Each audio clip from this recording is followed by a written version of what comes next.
Hi everybody, and welcome back to part 2 of Module 5 videos on the visual media. We were talking about photography and how that evolved or was used to evolve and create a movie industry. This particular short video talks about television. And once again, this is a huge industry to talk about in a chapter, let alone cram it into one of 3 sections, essentially, of a chapter like this. And we will be revisiting some entertainment functions and aspects of television as part of an entertainment chapter in a little while, a couple of weeks down the road. So what I'm trying to do in this video is just highlight some things, anecdotal stories, important things that I think you should kind of be aware of as you go ahead and read this chapter and this section of the chapter on television. So let's talk about television history and some important developments. People, particularly physicists, had been intrigued with the idea of how we could break up visual images mechanically and recreate those images somehow, even before the turn of the 20th century. So in the late 1800s, you had individuals like Paul Nipkow who were playing around with mechanical devices in an effort to essentially target an image, break it up into bits and pieces in an analog way, and then recreate that. This is even before we had things like picture tubes. The mechanical system obviously wasn't going to be something that would be transmittable or be able to be carried over long distances in terms of wire or broadcast. And remember, none of those things were really in full development at that point anyway. But in the 20s and 30s, the 1920s, 1930s, people began to explore applying what they were learning from radio technology, audion tubes, amplifiers, vacuum tubes, and beginning to explore electrical systems. And so people have been experimenting with ways to accomplish something like TV in terms of electronically capturing an image and then repainting that image electronically for quite some time. And so you're going to read in this chapter about people like David Sarnoff. Well, you already know about David Sarnoff, who by then in the 30s was president and CEO of NBC. And you're also going to read about Zworykin and a little bit about Farnsworth.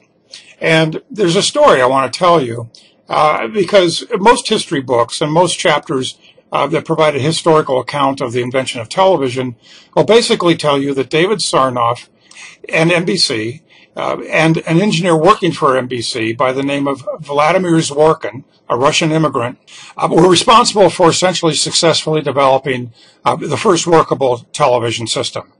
And the truth is that that's not really true. Your book may say differently, but that's not really true. What's going on here is that Sarnoff obviously was huge in terms of radio at the time, and he was paying attention to technological developments and advancements, and he was intrigued with the possibilities of television, and of course was very interested in making sure that if television was going to come to be, that he would have a significant role in its development. He had an engineer working for him by the name of Vladimir Zworykin. And Zworykin was having trouble getting the physics, the electrical physics of this technology to work fast enough so as to fool the human brain. And that's why I talked about persistence of vision in the earlier video. It's difficult to capture an image, sample it in bits and pieces, and then redraw it on a electronic tube-like screen, and do that fast enough so as to fool the human eye in terms of thinking that it's, as you see me right now, a talking head with a mouth syncing up to the voices that are, to the sounds that are being made. Well, both Sarnoff and Zworykin had heard about this prodigious farm boy from Sandy, Utah, young guy who was a genius when it came to physics and electronic technology. And this guy, Philo T. Farnsworth, I know these names are just remarkable to me. They're almost too good to be true. Philo T. Farnsworth was experimenting in essentially a garage laboratory. And he was trying to address the problem of how do we break up pictures fast enough to be able to repaint them fast enough in order to fool the human brain and have people think that this is a continuous image. And so he came up with the idea of interlaced scanning. And what Sarnoff and his engineers Zworykin were trying to do was recreate images line by line on an iconoscope tube. And what Farnsworth said was, well, if we do it line by line, it's too slow to fool the human eye. So why don't we paint half an image at a time? So I'm going to do the first line, the third line, the fifth line. I'm going to do all the odd lines and then hop back up quickly with my imagery device and paint the even lines. And so that way I'll fool the brain with half the picture.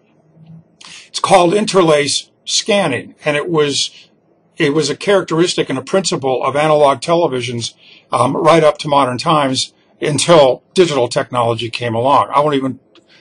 I won't take the time here to explain that to you, but it's an entirely different concept.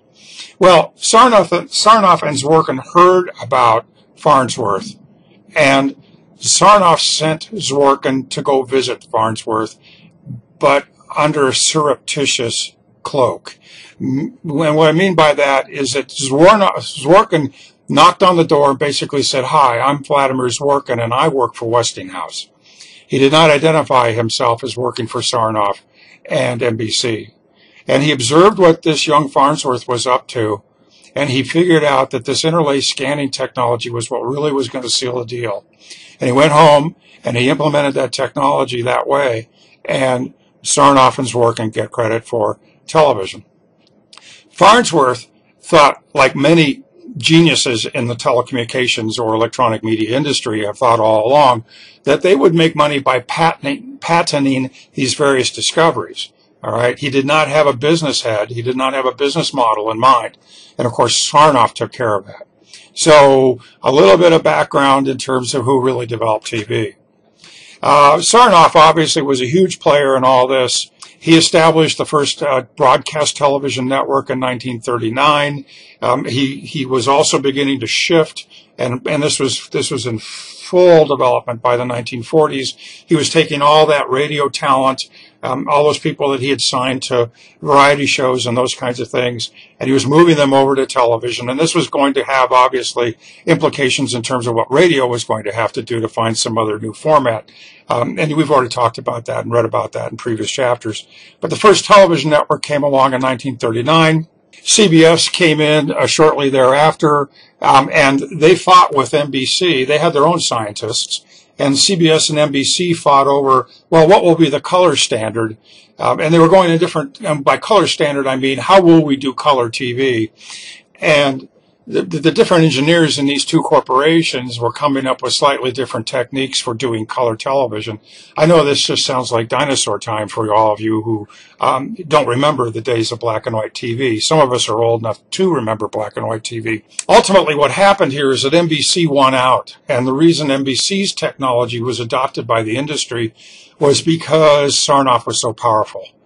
He had friends on the FCC.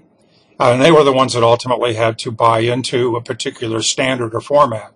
And so his technology was the technology that was adopted. And so, of course, CBS had to scramble, shelve everything they've been doing in terms of television technology for color television, and adopt the NBC standard. And the rest, of course, is history. I am a member of really the first television generation. I remember broadcast television. I remember a time growing up in a fairly decent-sized market, Denver, Colorado. I remember a time when there were only 4 television stations on channels.